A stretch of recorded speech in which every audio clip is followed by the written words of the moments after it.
here.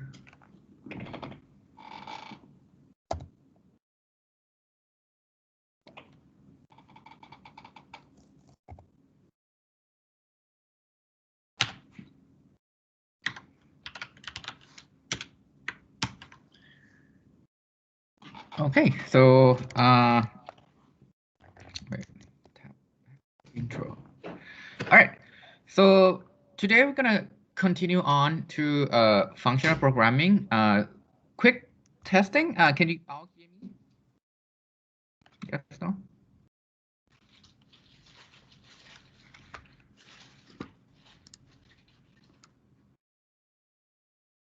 Hello, can you hear me? Awesome. All right. Okay, so we will move forward. Now that we have a pretty long break, actually, we didn't have class on Tuesday because it's a holiday. We will need to basically make up that class. I'm going to send, I guess basically it's a poll to check for all your availability, including myself, so that we can find a time that works for all of us, or at least the maximum number of students who would like to join the live session. For sure, there'll be a video recording of this makeup session, but we kind of need to make this thing going. Otherwise, we might have a later midterm, which is not exactly ideal, right? Okay, so today we'll talk about functional programming and dive deeper into this program that you just installed, which is, well, not program, but language called Scala. And I'll begin with a quick recap, right? So we talk about this concept of expression. And what exactly are expressions? Well, think of it as a line of mathematical expression. Well, that's the same word again, but basically it means something. An expression evaluates into something. The key word here is it does evaluate it to something. And that something can be a value. For example, 12 plus 13, that's an expression that's evaluated to 25 if we assume that that plus sign, right, means that you're adding the value of the two numbers from the left to the right side, right? So afterward, you can then bind a name to an expression. While this is not a formally correct statement, but I'm gonna just make an analogy anyway. This is kind of like the same as when you declare a variable, right? That's a great question. So there's a question in the chat to basically asking whether this is an operation. An operation with the operand, basically the operations that comes with the input to the operations is an expression, but a flat number like this is also an expression, right? It's basically kind of like come from the English word express. Basically, we write something, right? It can be a text as well. A text can be an expression that evaluates to a type of string, right? Which means that we can read, I guess, and understand the text if the text has some meaning to it. Does it answer your question? Think of it this way. Basically, it's that line that you type in, right?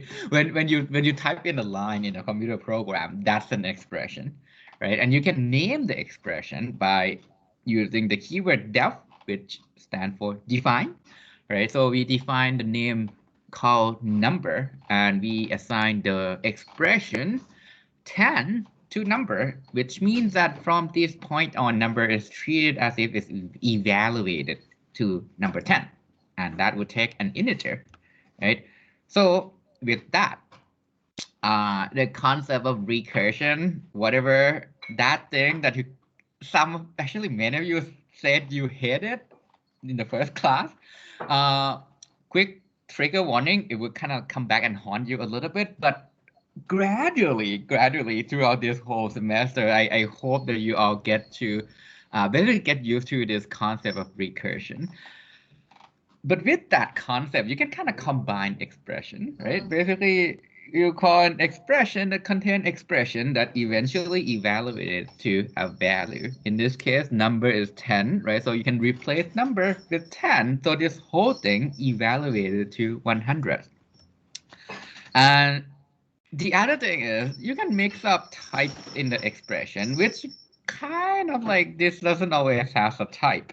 And if you do this in scalar, without defining what you're supposed to do between 3 and hello, when you have this operation multiply, scalar might yell back at you, I don't know how to multiply a number on one side and a string on the other side, but it's an expression, right? So if you use basically when you have been programming for a while, sometimes you might see a compilation error that complains about expression, invalid expression, for example. Have any of you here have seen this thing called invalid expression? When you compile the code, I'm so sorry, my cat, he is like playing in the background right now, kind of loudly. So if that's the case, let me know if it's too loud. Yeah, I'm not sure how to stop my cat, to be honest. He is a powerful ball energy. Now the other cat is playing too. Oh my god. Anyway, so in any case, right?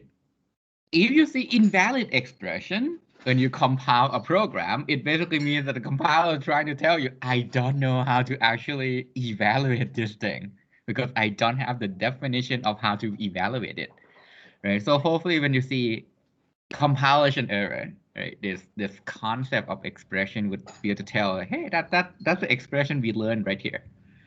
And we talk about substitution model, which basically means that when you have to evaluate an expression, you can substitute things, right? And here's one example, and then my cat just hit my window.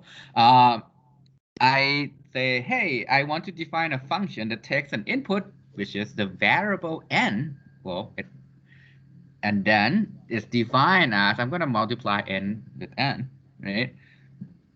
And if you want to evaluate f of 2 plus 1, now that we define f, 2 plus 1 is the input into f. So we first evaluate by substitute n with 2 plus 1. Then we replace that with 3, go into the function, we replace n with 3, you got 9, and that's it, right? On last Thursday, we also talked about termination, which basically means that eventually if everything is a function, right, to make it meaningful, it means that you need to evaluate this whole expression into a value, right? The question we were asking last week is, does this actually evaluate this to a value in finite steps? And that's a really, really big question because sometimes it does not. Over here is a definition of a loop. It returns an integer, but the problem with, well, not the problem, but the premise of this is basically I am going to return myself, right? Somehow, well, I don't know what I'm doing. I just want to return myself, but I'm not going to evaluate anything. So if you want to evaluate what's the value of the loop, it does have a return type. It will eventually, by definition, would give you an integer, but it will never terminate because there's no end to this, right? So our substitution model would just basically reverse loop with loop and this go on indefinitely. So every expression that you define, sometimes they might not evaluate to a value. And we talk about different function calling styles, call by value, which first reduce, then substitute, or call by name, where you substitute first and then reduce. Both strategy should evaluate to the same final value, assuming that the expression doesn't, well, if the expression terminates. All right, and there's a quick theorem. Sorry about this thing. I forgot to delete that circled red thing. Basically, with CBV and CBN, as long as there's no side effects, both evaluation will terminate.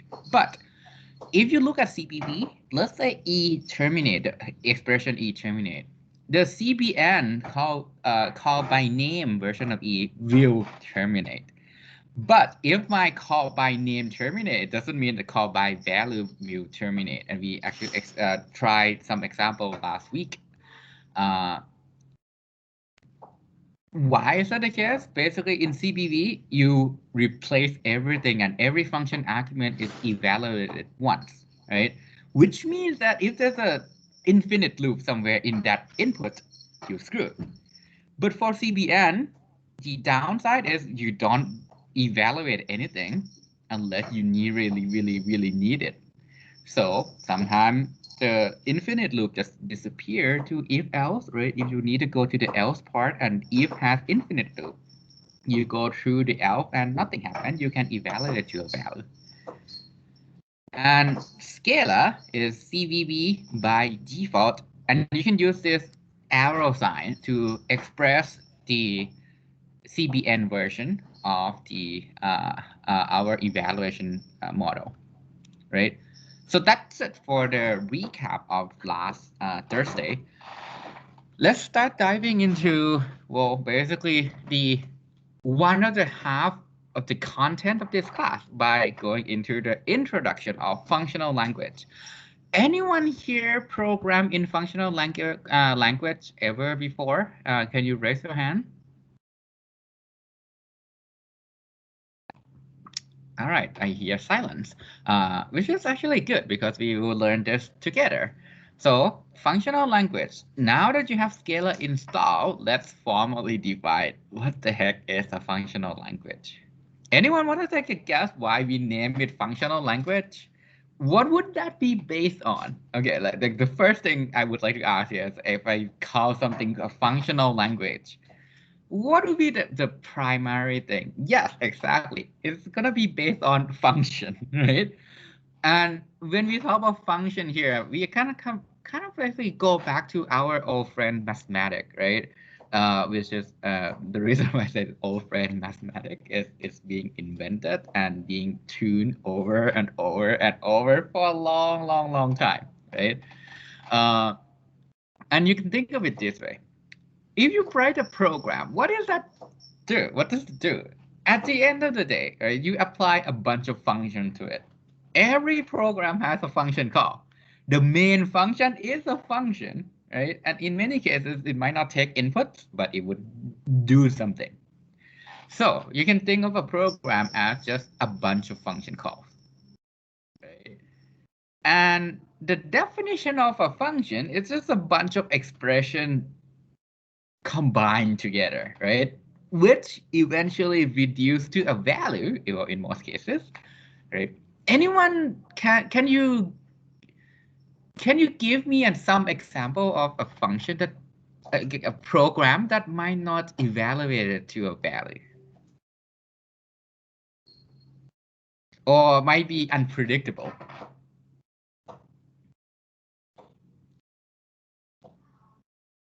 Loop, yes, that's one great example.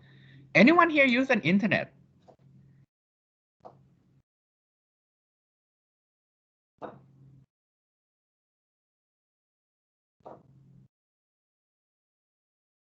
I guess I'll assume that everyone here uses an internet because that's the whole reason why you can actually watch this video, right? But if you think about it, let's say somehow my internet, well, I guess my ISP, which is AIS, over here in this neighborhood suddenly turns down. Sorry about using a not so nice word, but let's say it's down, right? What will happen if somehow my internet got cut, like right now? Which I'm not going to demonstrate, but I'm sure you can guess. Can you tell me what would happen if my internet goes down?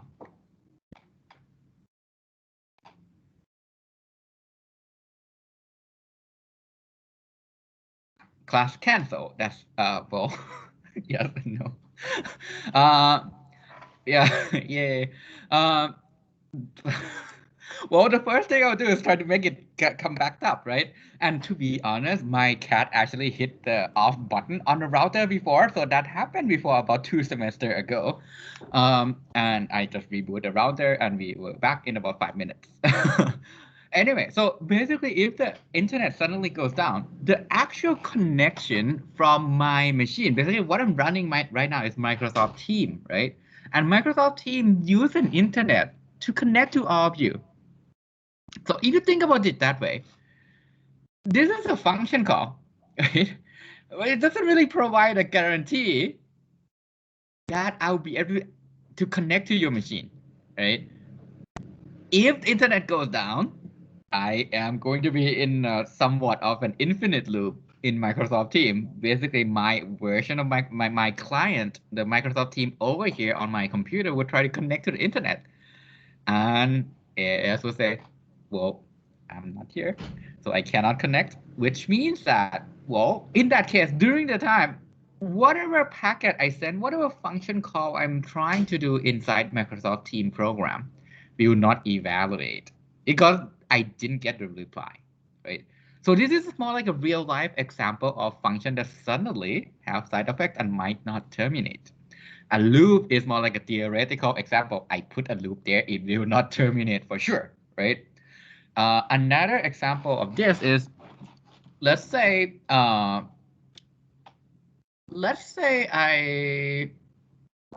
should I do? Let's say I have a program like Python, right? Anyone here program in Python in the first like iteration of Python, and you don't write a file, but you type in like line by line?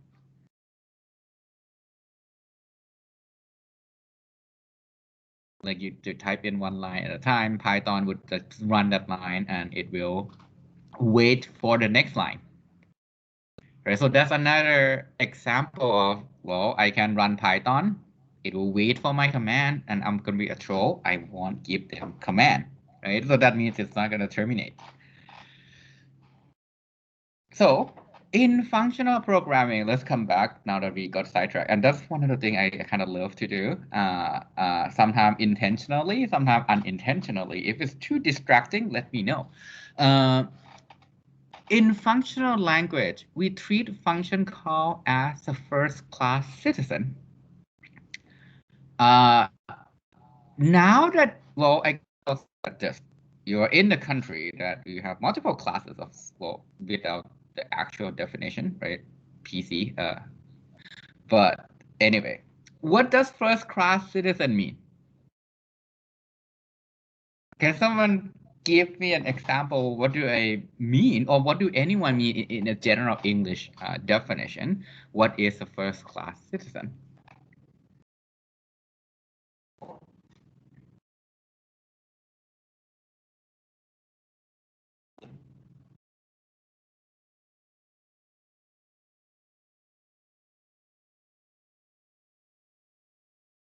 Oops.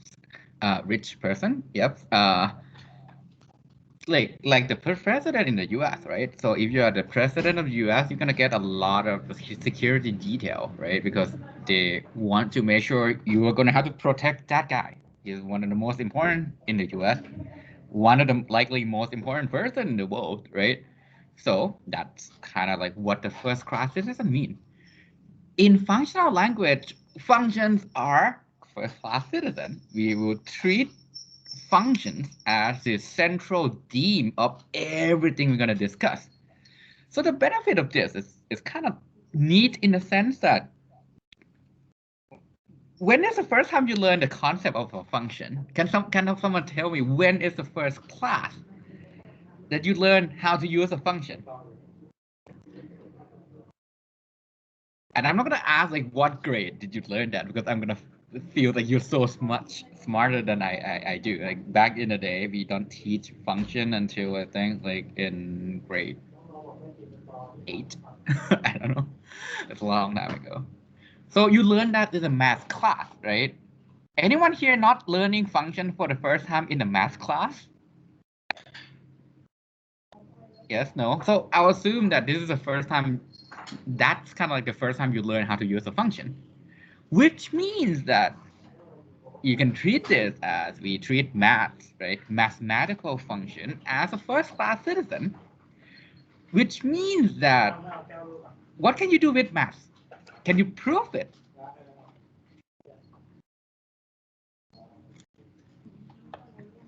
Right? Because when you learn math, there's many cases where sometimes you need to prove something is true or something is false, which also means if you think about it this way, you can kind of prove the program, whether it's correct or not, right? So that's one of the good things about functional language. The other benefit is most of the time we call this a strongly typed language, which kind of means that it's going to be a lot safer to write a program in these kind of functional languages. One of the downside, you learn through the experience that it's going to be really hard to compile compared to, say, C or Java, right? So that's kind of like a benefit and the downside of functional language, right? All right, so let's move on to the next concept. Anyone here use a loop before? Awesome, I see thumbs up. Okay, so in functional language, to repeat something, which is basically looping around in a for loop, right? If you want to repeat something, well, good news, we use recursion. Well, bad news for many of you. This is the answer to looping, right? Basically, you call the function itself again. That's the next iteration of the loop. So you can write something like this, def, and that's a function name, right? Input v1, input v2, input vn. V is just variable 1, variable 2. I just want to make it as generic as possible. This thing is the input type. So let me erase the pen here. Function name. Oops. Function name, right? Input variable name. The colon here will basically mean that this variable v1 would be of this type. So this type can be something like integer, string, right? Basically, data type would be coming after this colon. Then these are the input. These are the, well, this is the output type of that function. Right? And then you define a function inside this bracket, right? Unless your function is recursive, if the function is recursive, you need to define the type. Otherwise, the option is basically being implied, right? You imply the return type. And here are some examples. Let's say you want to write a power function. You want to do x to the y, right? Basically x to the y. You can write it this way. Well, for any x not 0 and y greater than 0. Otherwise, you're going to have a weird definition of how to do power. But you can write it this way. Power of x to the y is if y is 0, if y is 0. What is x to the 0? What's x to the 0?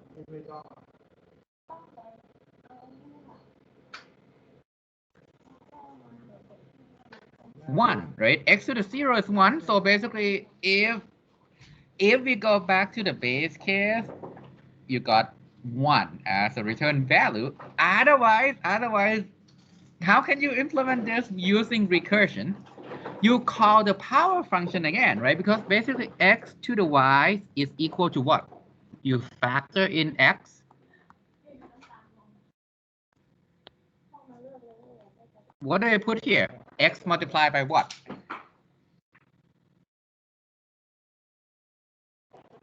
X to the y is x multiplied by... All right, folks, coffee time. X to the y minus 1, awesome. Right? So this is basically what I just wrote down here. Power of x to the y minus 1 multiplied by x, right? You see that this is basically how you can write x to the y using recursion, right? Any questions so far?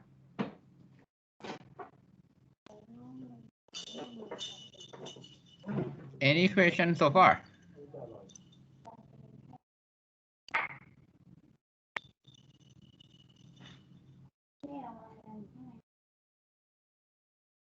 Is there no loop in Scala? So that's like a built-in for the loop, but for the purpose of learning functional language and for the purpose of this first half of the class, I'm gonna prevent you from using a loop. So this is something that you have to kind of like stay with us to learn how to use functional language, right? So yeah, that is kind of like a built-in library for looping. It is one of the things that make functional language a little bit more programmable. I guess easier to think of it in an iterative way, but at the end of the day, conceptually, there's no loop. We use recursion, right? And while scalar has a loop, the reason why we stick with recursion is, in theory, this is a much more powerful construct than a loop, right? You can recur, but basically, this is looping where you change thing by one, right? But you can use recursion to call a totally different function.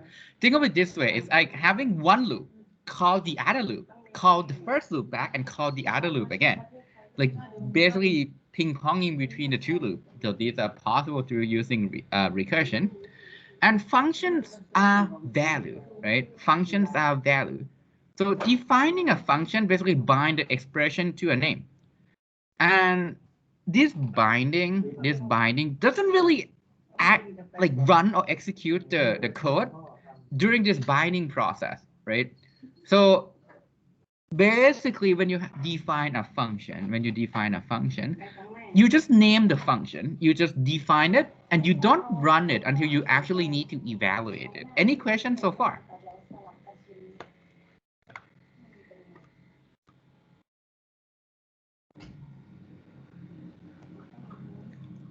All right, so let's move on to the next concept called compound data, right? So far, we talk about single data item, such as a number, integer, boolean, conditional, if else, right? Variable, and functions, right? These are single data item. A function would have a single function in there. A variable would have a single variable in there. Anyone here use an array before?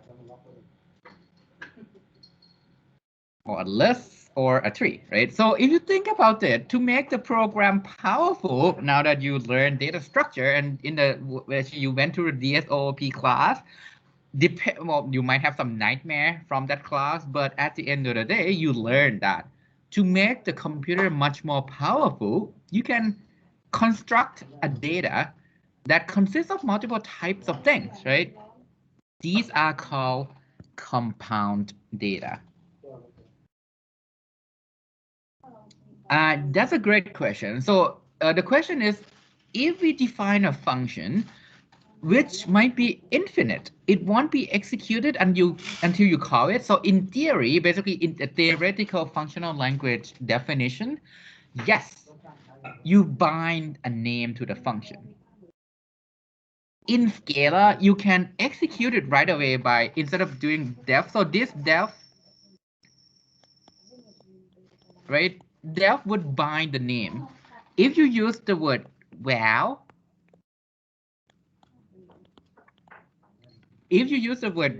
you would evaluate the expression, store that in name. So that's the difference. If you want to actually kind of run the function when you define it, use the word val, right? Side topic, basically, the kind of like the benefit of this is if you evaluate, right? If you evaluate right away, what's the downside? You waste computational time, right? If you delay everything as far as possible and evaluate it only when needed, sometimes you might not even have to run some of the lines, right? Because it never get called. Right? So that's a trade-off. Basically, that's a trade-off. All right, so let's come back to our compound, the concept of the compound data, right? And let's look at the way to build up data with multiple parts, right? The first thing that we're gonna learn is this simple concept called a tuple. Anyone here heard of this word before? What is a tuple? What is a tuple?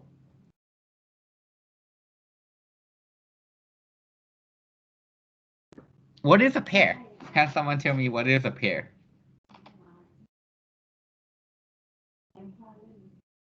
It's an order set. That's awesome. That's a great definition. Order matter, yes.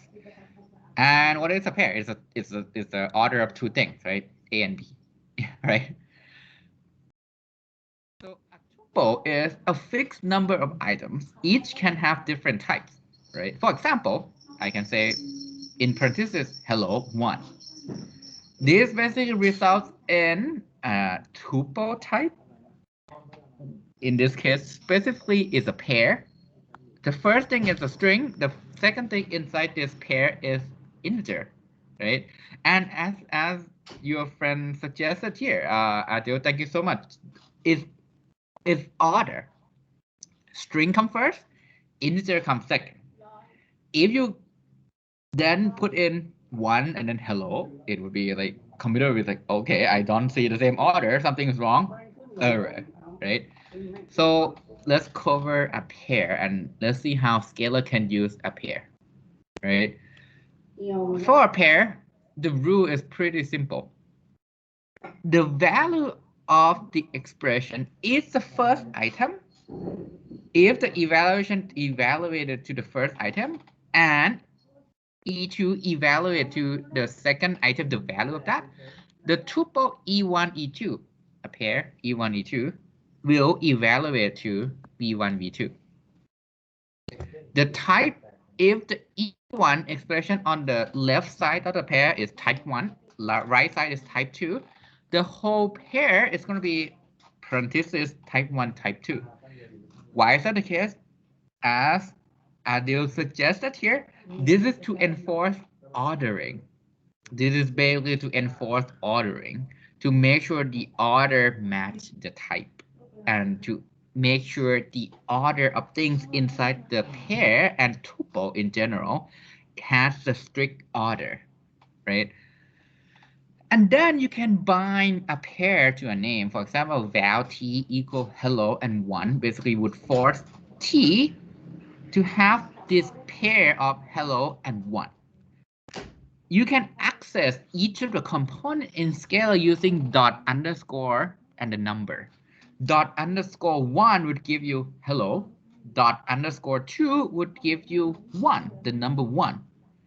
And generally, you can use dot underscore k to get the case item for tuple of any number, right? So you can do unpacking, for example, using this. Let's say t is this tuple here defined as hello and 1. I can say val AB equals t. In this case, what is A and what is B? So what's A?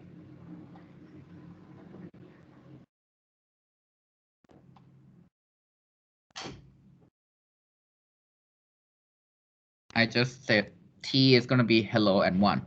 So in this case, if I say val AB equals t, what is A and what is B?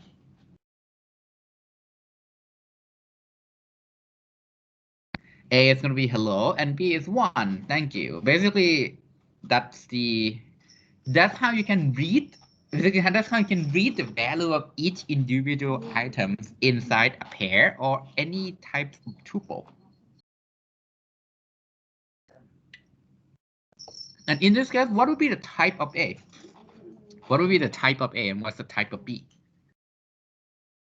The reason why I ask for the type is kind of important when you have to do the lab because it's going to be annoying to make sure all the types are correct. Yes, string and int. Awesome. So here's one example of a function that allows you to swap two things, right? I define swap. It takes input a pair p that consists of string and int. I'm going to return p.2 and p.1. Any questions so far about this? If I run swap high and 10, what will I get?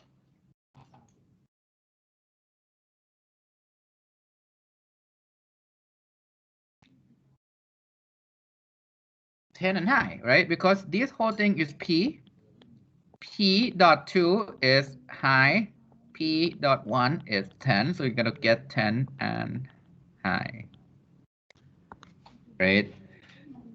Same concept. I can do swap int, sum, right? If I want to do sum, I take in a pair, the first integer and the second integer, and I'm going to return p.1 plus p.2.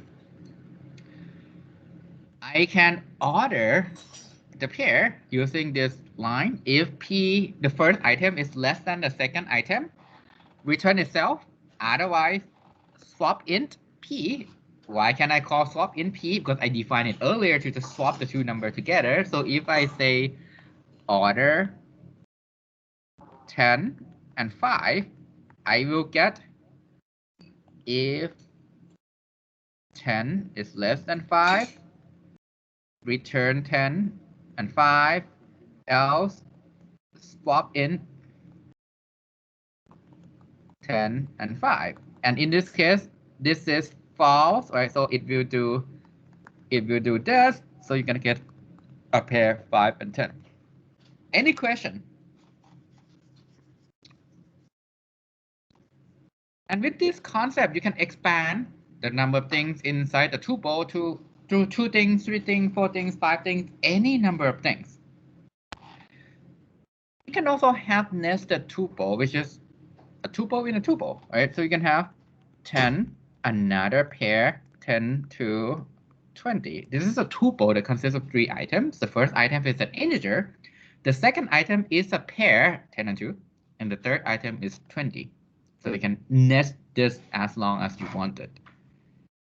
All right. Anyone here not knowing what is a list?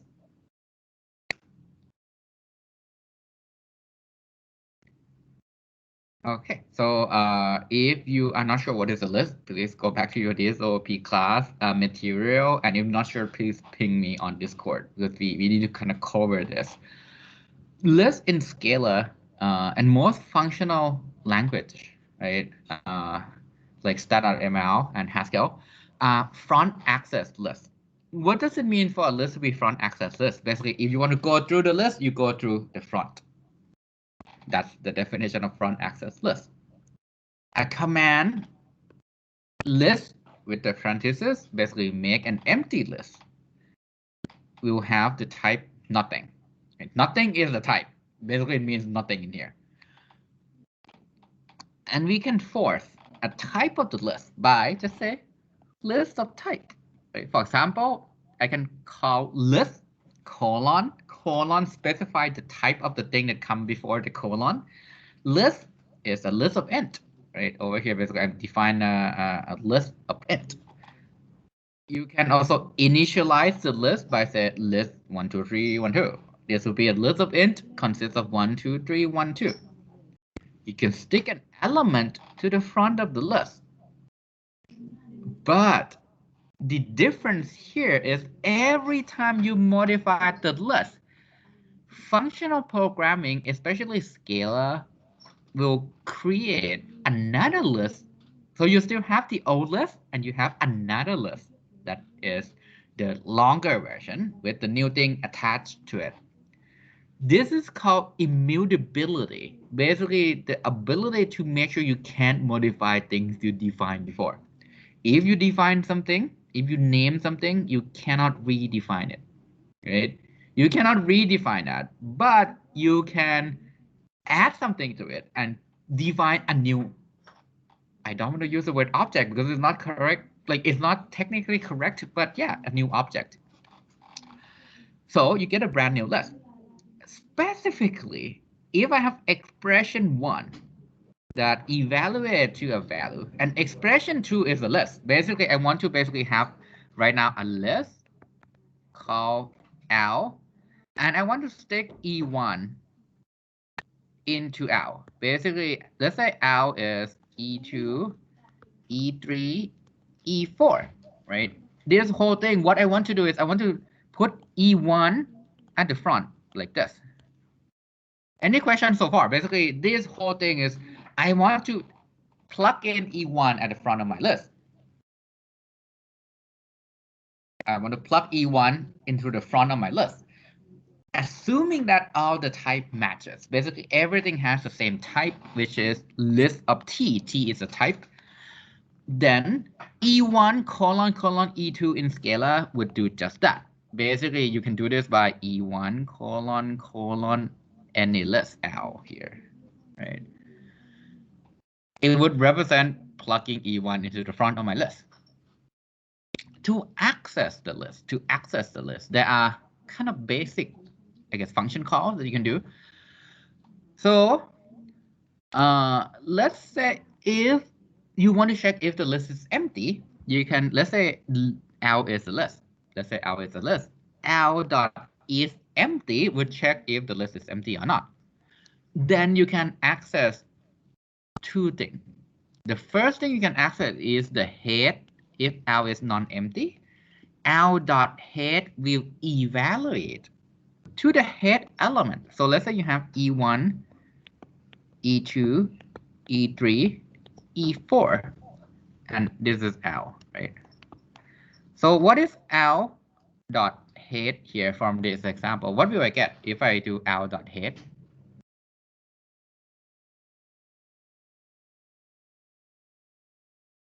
So what will I get if I call L dot head here?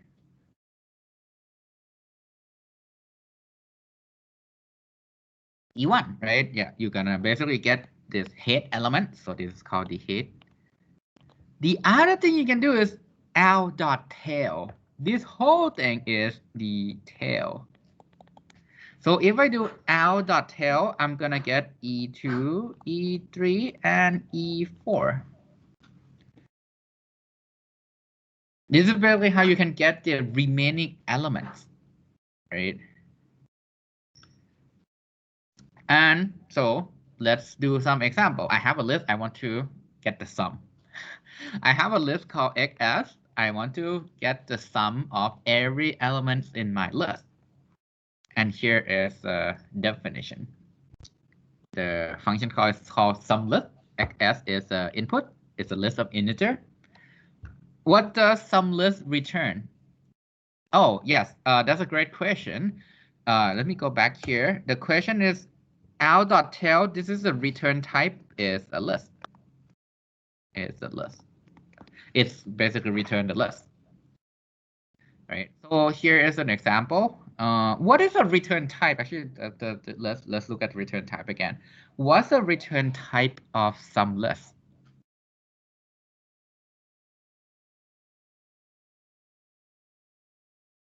Int, right? Because you basically we specified here, it's gonna return an int. If XS is empty, what will happen? What is the sum of empty list? What will be the sum of empty list? 0, right? So if X is empty, return 0. Else, return XS.head plus some list of XS.tail, right? So that's why I keep, oh, sorry, I erased everything. So return type 0 if it's empty. Otherwise, add the first item to some list of the rest of it. That's why I said recursion is important in functional language, because for example, in this case, the summation of everything in my list is the summation of the first item plus sum of everything, basically the rest of my list, right? And you have the terminal condition here where, okay, if X is empty, return 0. This is kind of like a implement some list using recursion, right? XS.tail is not the last element, it's the rest of it. So let's say XS is 1, 2, 3, 4, 10, right? XS.head is 1. XS.tail would be what?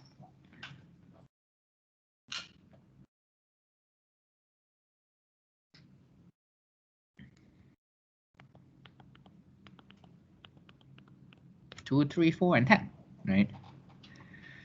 Exactly. Every time this code runs, every iteration of this recursion, the first element will change, right? Because the next time you run it, the first element becomes 2, then the first element becomes 3, then the first element becomes 4, then the first element becomes 10, then you return 0. You return 0 and add that with 10, add that with 4, add that with 2, add that with 3, well, 3, 2, and then 1, right? All right. So let's say I have a list of certain range, right? And I want to basically flip the order of the list. I want to flip the order of the list. What can I do?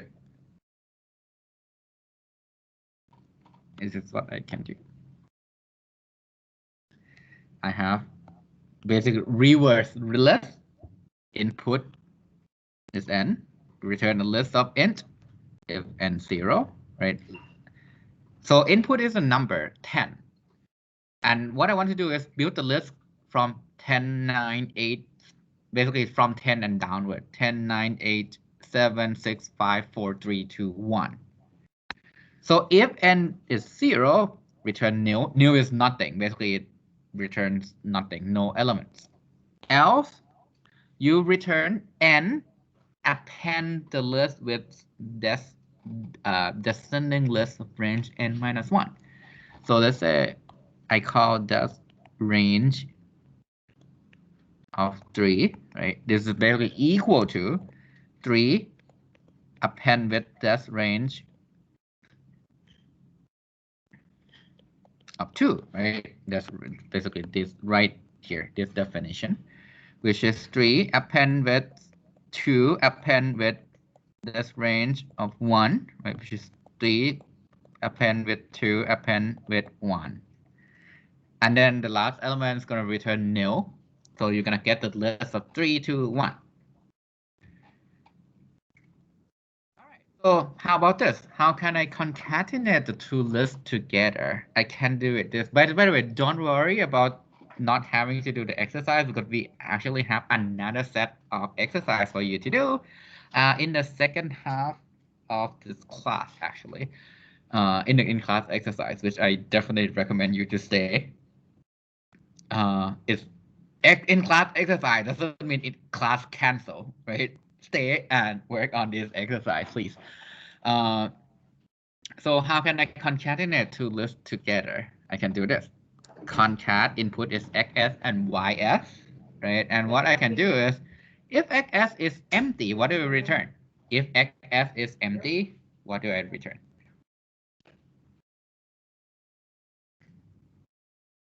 I want to stick xs into y, right? So if I have xs, I just, yes, return the other list. So you return ys. Yep, exactly, you're correct. And otherwise, if xs is not empty, what do I do?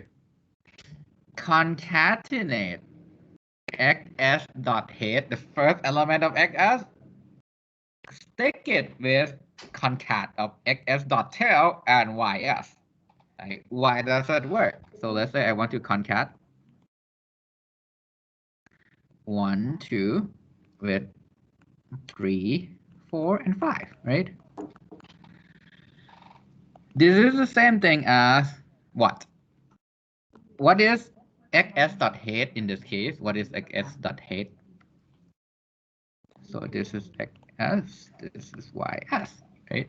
So xs.head is 1. So this is same as 1 colon concat of what? 2, right? And then 3, 4, and 5, right? Which is the same as 1 concat with, well, appending with 2, and then with concat an empty list, and then 3, 4, and 5, right? And this whole thing is ys. So you're gonna get 1 colon 2 colon 3, 4, and 5. Any question on how we can actually stick these two lists together?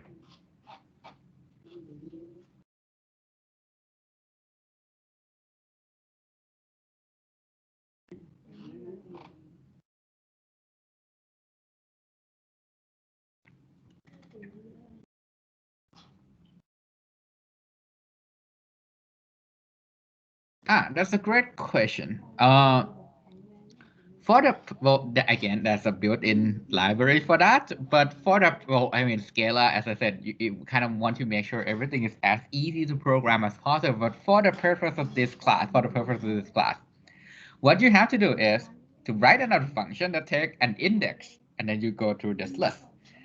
The way you go through this list, check for the index, decrease that number, xs.head, return basically the tail elements, and basically return the head elements once you match it. So that's how you can access element in the list. Basically, write another function that returns that particular element using recursion. And the answer is yes, there's a built-in function for that. No, for the purpose of this class, you need to write that function on your own because it's basically one line of really, really simple code, right?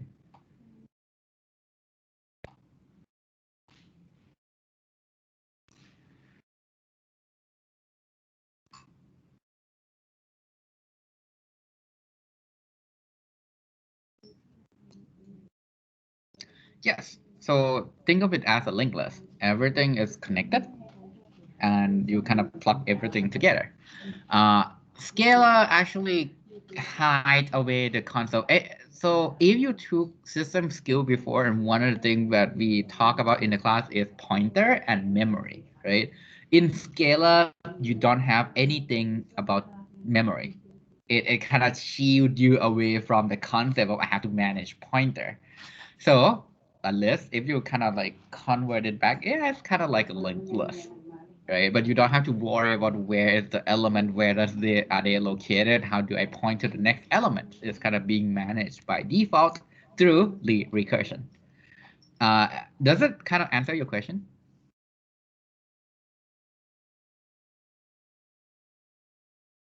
All right, awesome. So the next thing that we can do, think of it as another tool to make programming easier, is what we call a technique called pattern matching, right? Can I do something like a switch case in functional programming? The answer is yes. You can use the keyword match. It's basically selector, match, and then the alternative. And I'm gonna basically look at an example to make it clear, right? So let's assume we have the function called SumList, and I want to say, hey, I'm gonna take a list. I want to return a summation of every single element in my list, and do pattern matching by I want to match my input xs. Look at this keyword, right? Whenever you use the keyword match, what it would do is it would look at xs and look at the type of xs. If xs is nil, you can say case nil, just return 0. Case h::t basically is another different cases where you have a list and you have the head elements and the tail elements. Now I do pattern matching where h is the head and t is the tail. I would then just return h plus some list of t, right? Plus some list of t. This is the same thing as what you've seen earlier, but it's a little bit nicer to look at because basically you break it down to the data type, right, and match it. These would basically pattern match your list with each of these cases you put in, right? The benefit is if you do pattern matching and if you forgot any corner cases, that you did not match, you're gonna get a warning. If you have a duplicate cases, you also get a warning, right? Anyone here think of debugging your code when things run and like, oh, it doesn't really behave the way I expect it to? Anyone here think of that? If you are, this helps. Downside, you see warning and you still have to debug it, but you will see the warning. It will tell you this might be wrong. So look at stare longingly with that on that 2 lines of code because something is missing. And this would make it more readable.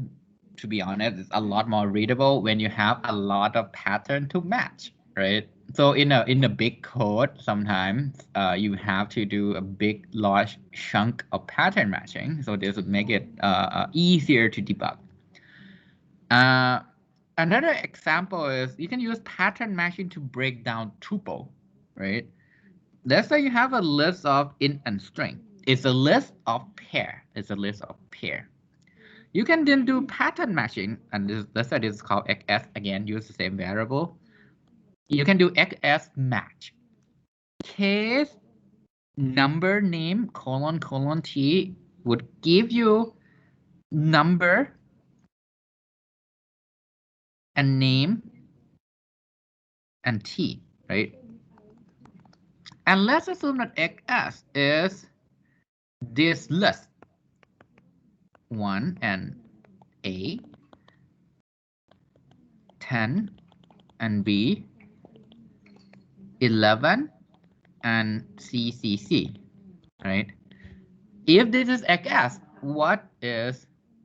Yes, exactly. So there's a comment on the chat to say, is pattern matching basically, is it a switch case? Yeah. Yes.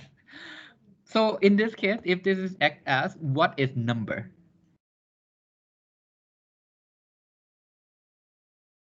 What is the number? What is this number here? And what is name? And what is t? If I do pattern matching on xs, what's the value of number and what's the value of name? Assuming that this is my xs, which is this thing. Number is 1, name is a, t is the rest of my list, which is 10, b, right, and 11, c, right? So that's basically how you can do pattern matching to break down your list, right? It hopefully makes things a lot easier, right, to write things in a concise way. It will make your code a lot more concise. You can break down things in one line, right? But anyone here seen like a super short code where you have no idea how things work? Anyone here seen that before? Yep. Sometimes concise code can lead to things like, I don't know what's going on here. It's hard to debug. So it is also element of, hey, let's make sure the styling is somewhat debuggable as well, right? So for the following code, you want to count up from 1. Basically, I want to have a function, I have a list, count 1, 2, 3, 4, 5, right? In this case, you definitely know this variable 2, right, for sure. And you know that in this case, this function, I do count, right? Count, which is calling this function. I want to count from 1 to n. And you, from this view, from the view of count up from 1, you know that this variable 2 is n, right? Is n, because you put that in for sure, that variable 2 is going to be n. So you can write it in a more short form here. Why? You want to get rid of this. You want to get rid of this second input to make sure things are easier to read from. You can say count up from n, and then count. You don't take 2 as an input anymore. You just say count 1. Why is that the case? Because n is already defined early. I know what n is. So from this viewpoint of this line, I know what is n. So I can just replace 2 with n, right? Delete one line, delete one variable. Oh, actually, you don't delete one line, but you get rid of one variable in your function that's already known. So this is another element of styles that would help, right, making things a little bit easier to debug.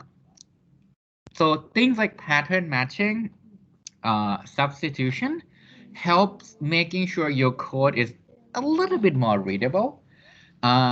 This helps when you have to debug your code for sure. And this actually helps for me. Let's say your code doesn't work completely. It helps when I have to grade your own assignment or exam, because I would like trying to understand what you are trying to do, right? So as a rule of thumb, define helper function, something like this, helper function, right? So make sure you define helper function and make sure the name of the helper function reflects what it's trying to do, right?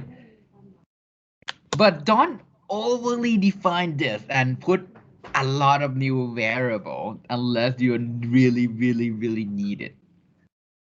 All right. Okay, so that's it for the new content of today's class. Because we actually have two in-class exercises coming. The first in-class exercise is we are basically expand on this concept of Newton's method. I believe you learned it in the earlier class by Ajahn Kanat. But we want to use Newton methods in functional program to implement square root. So we have a worksheet in class exercise 2. And I'm pretty sure you have a lot of questions. So I'm going to be on Discord to answer all the questions. Then another in-class exercise, which is basically more relevant to the content of today's class, implement these functions. So I have this definition in the in-class exercise. The first function is called sum pairless, basically adds up all the number together. Both the first and the second thing in the pair basically add everything up. The function called first, which return a list that extract just the first thing in your pair. Second, you have a list of pair, extract the second thing and return a list of the second thing. Pair sum list basically will return a pair of the sum of the first thing and the sum of the second thing. All right, so submit them in the in-class exercise 3. And there's 2 more announcements. We finally get a Zoom link, so I'm gonna update the Canvas syllabus with the Zoom link. I'm gonna make sure the link is also on Discord. We will use the Zoom link for the next lecture onward. So this is MUIC account. It will be much easier for you all to join because you will not be a guest anymore. You can directly go to the link and you don't need my approval into the room. Hopefully that's a lot more convenient for all of you. All right. So make sure, yes. Oh, the live coding, yes, it will be on Discord. Basically, you all would have scalar up. Try to do in-class exercise. I would look at your code, basically share your monitor. I would look at your code. Would that work?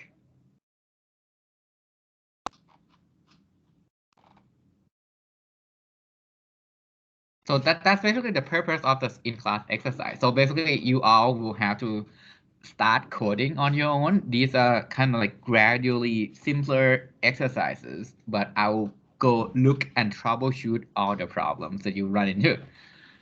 And one more thing, assignment 1 is out tonight. You have about 2.5 weeks to work on it. The content is basically related to whatever we learned today, not tomorrow, today and next week. All right.